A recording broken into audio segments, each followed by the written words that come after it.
जीव हा तुझ्या सेवेसी अर्पिला समय था. किती सुंदर आहे. आज सकाळी मी हे ऐकलं होतं आणि दिवसभर माझ्या तोंडून एवढंच आहे की जीव हा तुझ्या सेवेसी अर्पिला समय था. आणि प्रत्येक स्वामी भक्ताची असंच व्हावं की त्याचा जीवनातला प्रत्येक क्षण ना क्षण स्वामी महाराजांच्या सेवेमध्ये गुंतला जावा.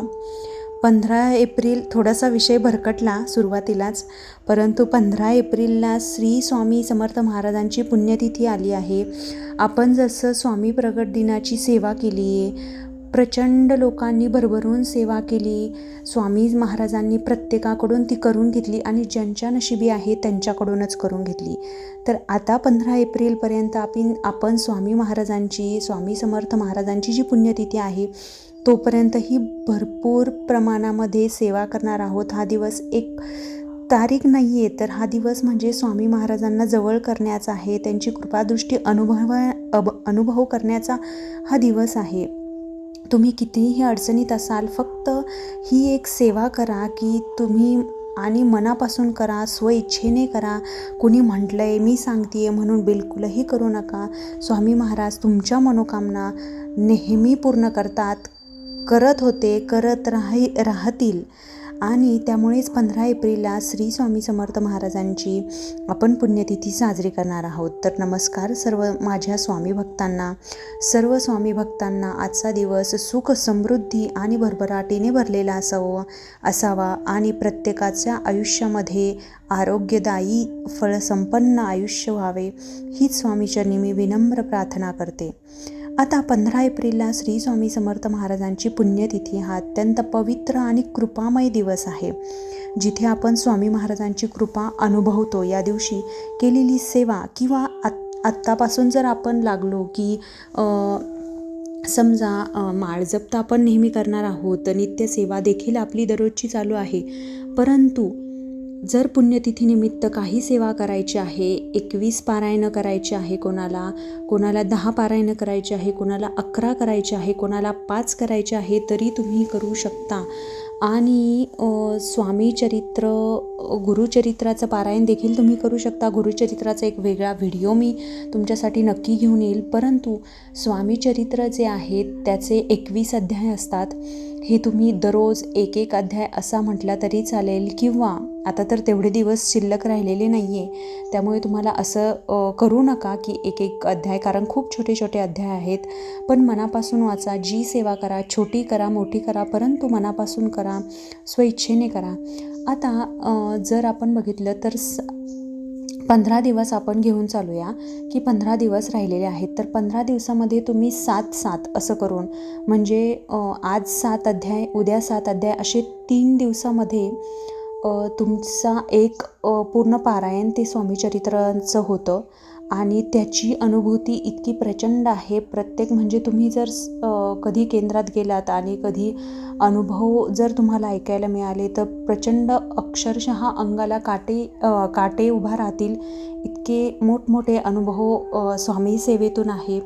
आता आपण बघूया की 15 एप्रिलला श्री स्वामी समर्थ महाराजांची पुण्यतिथी हा अत्यंत पवित्र आणि कृपामय दिवस आहे. हा दिवस स्वामी महाराजांची सेवा किंवा आत्तापासून जरी लागलं तरी ती सेवा आपण करू शकतो. स्वामी स्मरण आणि स्वामी चरित्र पारायण हे जे जीवन बदलून टाकणारे असतात, त्याची कल्पना कदाचित म्हणजे एक स्वामी भक्त नाही करू शकत, पण स्वामी महाराजांची प्रचंड आपण म्हणतो की कृपादृष्टी त्या स्वामी भक्तावरती होते. तर आता स्वामी चरित्राचं जे मागचा जो व्हिडिओ मी बनवला होता त्याच्यामध्ये बऱ्याच महिलांचे कमेंट होते की ताई नेमकं ते कसं वाचावं, कोणते नियम पाळावेत. हे बघा, स्वामी सेवेमध्ये कुठलाही नियम नाही आहे. तुम्हाला खाण्यापिण्याचं तर बिलकुलच नाही आहे. जर तुम्ही संकल्पयुक्त पारायण करणार असाल तर तुम्हाला मांसाहार वज्र करावा लागेल. तोपर्यंत कमीत कमी तरी तुम्ही मांसाहार करू नका. जर तुम्हाला ब्रह्मचर्याचं पालन करायचं असेल तर तुम्ही करू शकता, परंतु ज्यांचे 108 वगैरे असे पारायण असतात त्यांना जे ब्रह्मचर्य आहे ते पाळण्याची गरज नाही. पण जर तुम्हाला असं आतून वाटत असेल की मला तेवढं पावित्र्य राखायचं आहे, तर तुम्ही ब्रह्मचर्याचं देखील पालन करू शकता. आता स्वामीचरित्र कसं वाचायचं हे तर आपण बघितलं आहे की तुम्ही 7 अध्याय वाचू शकता, 1 अध्याय वाचू शकता.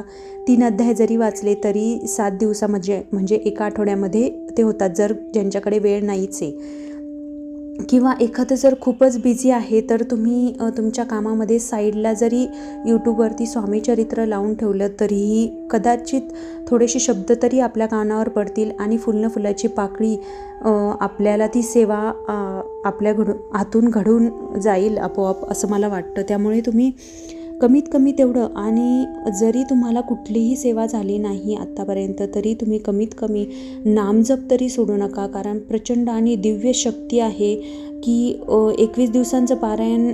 आता काही विचारतात की 21 दिवसांचं पारायण करावं का, किंवा दररोज 1 की 3 असे अध्याय वाचावेत, असे बरेच कमेंट्स मला येतात. त्यामुळे मी हा व्हिडिओ बनवायला घेतला आहे. तर तुम्ही एक अध्याय तर नका वाचू, कारण खूपच कमी होईल ते, आणि छोटे छोटे अध्याय आहेत. तर 3 अध्याय तुम्ही वाचावे, तर 7 दिवसात तुमचं 1 पारायण होतं. असे 2 पारायण तरी तुमचे कमीत कमी होतील. किंवा 21 दिवसांचं पारायण असं जर म्हटलं तर 21 दिवस आपल्याकडे शिल्लक नाही आहेत. त्यामुळे तुम्ही एकतर पूर्ण आता काही म्हणतात की मी 3 पारायणं एका दिवसात करेल. हे बघा, आता आपलं मन हे किती चंचल असतं, सारखं भरकटत असतं. साधे 1 माळ 5 मिनिटाची जरी जप करायचं असला तरी मन भरकटतं. त्यामुळे 21 म्हणजे तुमचं जे म्हणणं आहे की ती 3 स्वामीचरित्र तुम्हाला ग्रंथाचं पठण एका दिवसात करायचं आहे. तर कदाचित जर तुमचं मन लागत असेल, तुम्हाला शक्य असेल तर तुम्ही नक्की करा.